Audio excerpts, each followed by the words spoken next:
Morning. কেমন আছো সবাই? আশা করছি সবাই ভীষণ ভালো আছো, সুস্থ আছো। আর আমরাও কিন্তু বেশ ভালো আছি।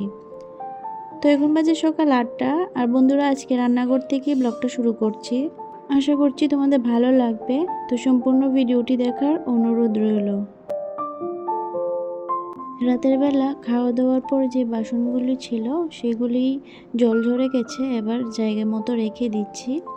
আর আমার বড় বাজার এনে দিয়ে চলে গেছে। বাজার বলতে ওই চাল কুমড়ো, আলু, পেঁয়াজ, মানে যেটা লাগবে আর কি বলেছিলাম ওইগুলিই এনেছে। আমাদের বাজার না বাড়ির কাছেই, তো সেই জন্য বেশি করে বাজার করে না, ওই যখন যেটা লাগে তখনই সেটা আনে। আর বেশি বাজার আনতে বললেও বলে কি না যে কেন, মানে তাজা বাজার এনে খাওয়া সেটা ভালো লাগে না। তো আমি আর কিছু বলি না, যেদিন যেটা রান্না করি, যখন যেটা খাওয়ার ইচ্ছা হয় তখন সেটা আনা হয়। তো দেখো ওইদিকে চাল কুমড়াটা বসিয়ে দিয়েছি, শুটকিটা আমি আগেই ভেজে নিয়েছি। আর এই রান্নাটা করতে না মানে খুবই সিম্পল। পেঁয়াজ ফোড়নে দিয়েছি আর কাঁচা লঙ্কা চিড়ে দিয়েছি, আর ওই যে লবণ হলুদ, আর যেহেতু ইলিশ শুটকি মাছ সেই জন্য অল্প একটু জিরা দিয়েছি। তো এটা বসিয়ে দিয়েছি, এটা এখন আস্তে আস্তে মজে হবে আর নাড়াচাড়া করতে হবে মাঝখানে। তো ফাঁকে আমি যে বাসনগুলি ছিল সেগুলি এখন ধুয়ে নিচ্ছি। আর আজকে যেহেতু রান্নাবান্না খুব সিম্পল, সেই জন্য বেশি বাসনও ভরেনি। আর আজকে রান্নার মধ্যে ওই কারকল ভাজা, জালি ভাজা করলাম আর ডাল করলাম। আর এই যে ইলিশ শুটকি দিয়ে চাল কুমড়োটা হবে। তো এখন আমি বেসিনটা ভালো করে ঘষে মেজে পরিষ্কার করে দিচ্ছি, যেটা রোজই করি আর করতেও হয়, না হলে তেল কাজটা হয়ে থাকে, ভালো লাগে না। আর এই যে বালতিটা দেখতে পাচ্ছ, ছোট বালতি, এটা বেসিনের এক কোণেই রেখে দিই। এটার মধ্যে ওই যে এঁটো ময়লাগুলি রাখি আর কি, মানে রান্নাবান্না শেষে সেগুলি ফেলে দিই, তারপর বালতিটা ধুয়ে আবার রেখে দিই, তো আবার পুরো দিনেরটা জমা হয়। তো এভাবেই রাখি। যেহেতু আমার বেসিনটা অনেকটা বড় আছে, তো এক কোণায় সেটা রেখে দিই। মানে কিছুদিন ধরে এত গরম পড়েছে, তো সেই জন্য ভাবলাম আজকে রান্নাঘরের কাজটাই শেষ করে নিই। না হলে না গরমের মধ্যে পরে রান্নাবান্না করতে ভীষণ অসুবিধা লাগে, মানে প্রচণ্ড গরম লাগে। তো সেই জন্য এখন থেকে ভাবছি সকাল সকাল রান্নাটা সেরে নেব, তারপর ঘরের মধ্যে মানে বাকি কাজগুলি করব আর কি। তো সেই জন্য রান্নাটা করে নিচ্ছি। আর এই যে চাল কুমড়োটা দেখতে পাচ্ছ, চাল কুমড়া থেকে কিন্তু প্রচুর জল ওঠে, তো অনেকটাই মজে গেছে। এবার এই যে শুটকিটা দিয়ে দিলাম, আর দেখতেই পাচ্ছ এখনও কিন্তু অনেক জল আছে।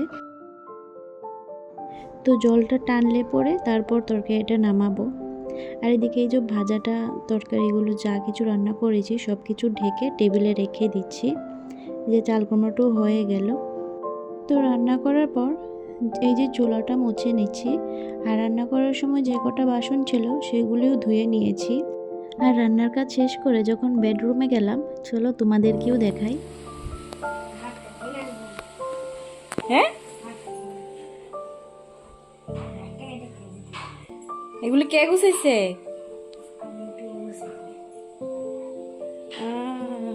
তুমি ঘুম থেকে উঠে গুছে লাইতেছ?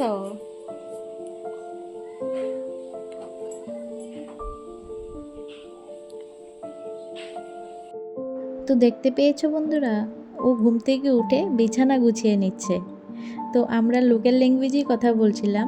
তো ও বলছে ঘুম থেকে উঠে মানে বিছানাটা এলোমেলো দেখছে, ওর ভালো লাগছে না, উঠিয়ে নিচ্ছে। তো যাই হোক, আমি ভেবেছিলাম রান্নাঘরে কাজ সেরে এসে ও যেহেতু ঘুমাচ্ছে, পর আমি বিছানাটা গুছাবো। কিন্তু আমি একদম অবাক হয়ে গেছি, সেই সঙ্গে খুশিও। মানে সবসময় তো দেখে মা কীভাবে কাজ করে, তো ওর ইচ্ছে হলো বিছানাটা গুছিয়ে নিই। তো আমি আর ওর সামনে অন্যভাবে গোছাইনি, মানে ঠিকঠাক করিনি। ও আবার ডিমোটিভেট হয়ে যাবে। ও না মাঝে মধ্যেই এভাবে এমন কাজ করে যে আমি একদম অবাক হয়ে যাই। তো ওকে একটু আদর করে দিলাম, তারপর এই যে লিভিং রুমে চলে এলাম, সোফার কাভারটা ঠিক করে দেব। বাচ্চারা মা বাবা যেমন কাজ করে সেখান থেকেই কিন্তু শেখে। মা বাবার কাছ থেকেই কিন্তু বাচ্চাদের শিক্ষা, ঠিক না? বাচ্চাদের প্রথম বিদ্যালয় হচ্ছে পরিবার। তো পরিবারের মানুষজন কেমন, মানুষজন কিভাবে কাজ করে, কথা বলে, সব কিছুই কিন্তু পরিবার থেকেই সব কিছু আগে শেখে।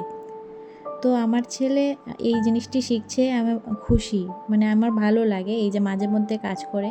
আর সব কিছু শিক্ষা দেওয়া বাচ্চাদের কিন্তু আমাদের দায়িত্বর মধ্যেই পড়ে। দেখো আমাদের একার সংসার, ওর ঠাকুমারও শরীর বেশি ভালো থাকে না। তো সেই সঙ্গে যদি আমারও মাঝে মধ্যে শরীর খারাপ করে, তো আমি চাই যে ও নিজের হাতে মানে ওর যাতে কোনো অসুবিধা না হয়, সেই জন্য আগে থেকেই সব কিছু একটু একটু করে ওকে শিক্ষা দিয়ে দিচ্ছি।